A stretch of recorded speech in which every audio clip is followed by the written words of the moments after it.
The only way to progress among levels in the funnel is through a transition. As you build tension, transitions are the climaxes. Transitioning between steps is 100% your responsibility as a man.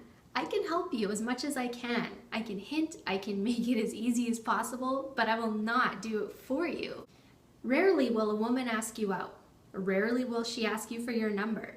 Rarely will she tell you what bar to meet her at. Rarely will she be the one to touch you first, and rarely will she be the one to initiate the first kiss, and so on and so on. What is more likely is that at each stage, the woman will make it easy for you to make the move. But if you don't, she's not going to do it for you. More likely, she'll do nothing and she'll wonder why you're not escalating. It's your job to escalate, and no one will do it for you. In fact, women like me are depending on you. It's extremely clear in society who does what. Nothing will happen if you don't take initiative. Let's talk about when to transition. Think about it. When do orgasms happen?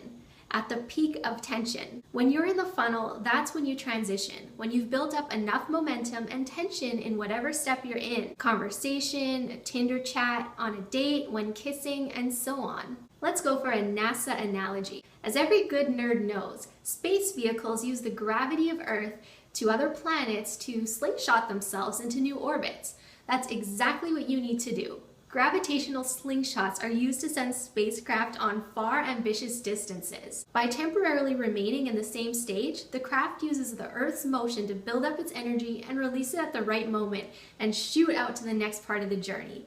Every stage has peaks and troughs, and you just have to feel when you're at a peak. If you miss a peak in a conversation, another is probably on the way. But don't sit on your hands and miss too many, or she'll lose interest and she'll just view you as being inaffectionate. Always remember when to transition. At every stage, you have to think about what you want to happen next. Like, what do you want this stage to lead to? Here are some example transitions. From texting, you can type in, "Let's get a drink sometime," or "What's your number?" At the end of a phone call, you could say, "I want to continue this conversation. Let's grab a drink tomorrow night." As you can see, there's nothing particularly clever about these lines. It's not about what you say so much as just remembering the transition from one event to the next.